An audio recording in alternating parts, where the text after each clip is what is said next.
neck court. Derek, this is a very interesting question because are we going to miss Novak when he's gone? I won't. I said this on a Twitter Spaces maybe last night or night before that. It really is interesting, maybe not the parallels of their career, but Ivan Lendl was mostly known as the champion that nobody cared about. Was he like in the conversation with, I think his era was maybe Jimmy Connors and John McEnroe and Stefan Edberg and maybe some Mats Wielander, Boris Becker. Like he played in that late 70s, 80s range. But he's not like those names I just riddled off. He's usually not in the list of names that people can say that, oh, I remember where I was when I watched that tennis match, or that point, or that series of wins really sticks out in my mind.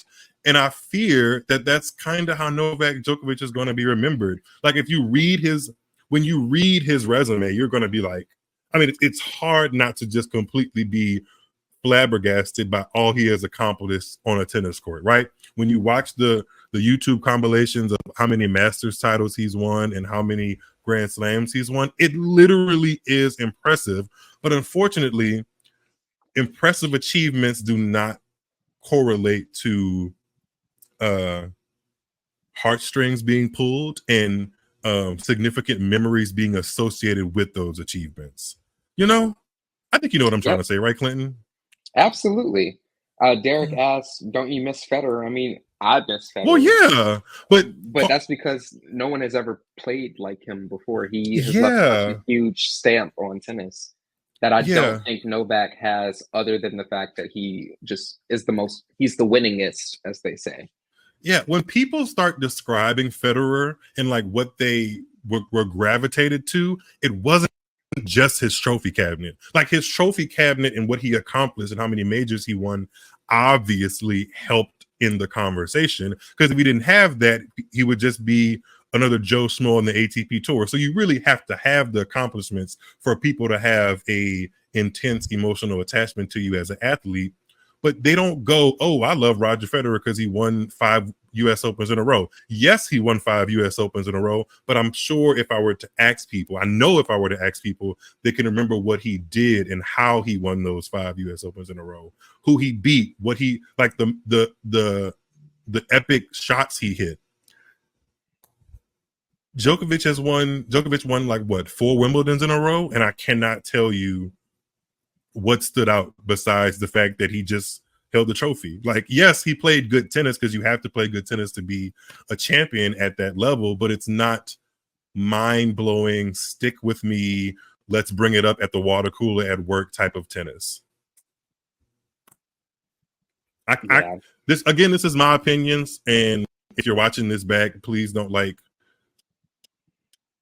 try to find my work email and get me fired because I don't like Novak Djokovic the way you do. But because people are crazy like that. People are crazy. But oh really?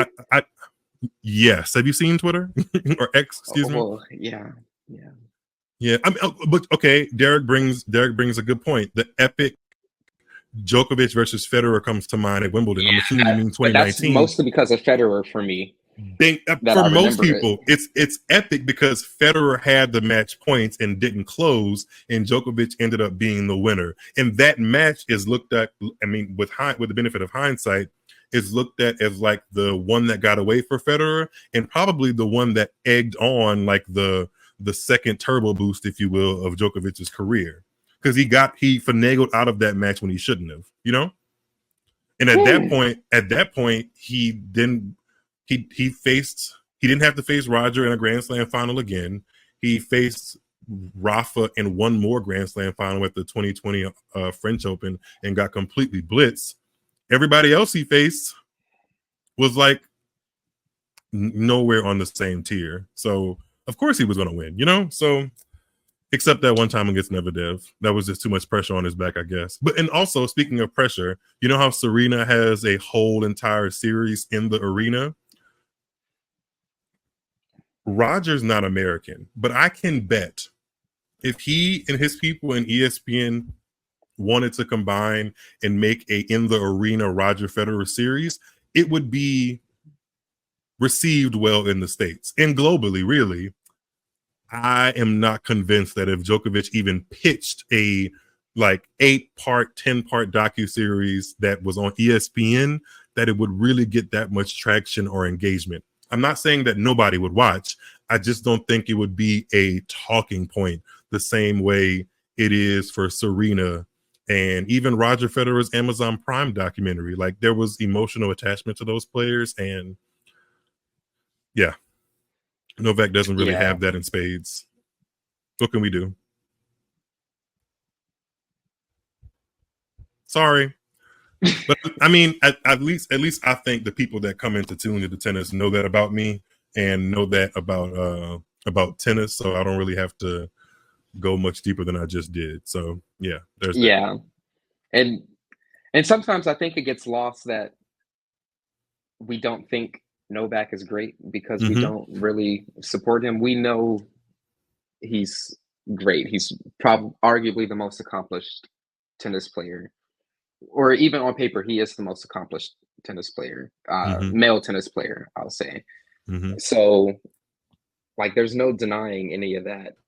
It's just I can't get behind him. There's just something about him that I know that I can actually put my finger on that I just do not like.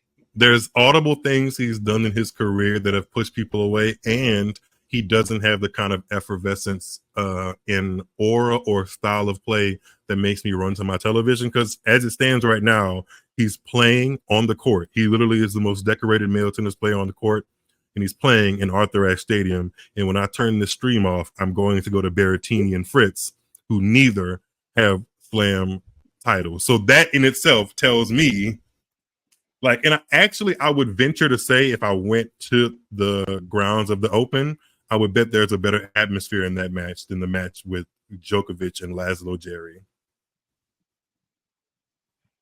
Yeah. Well, and there's an American playing.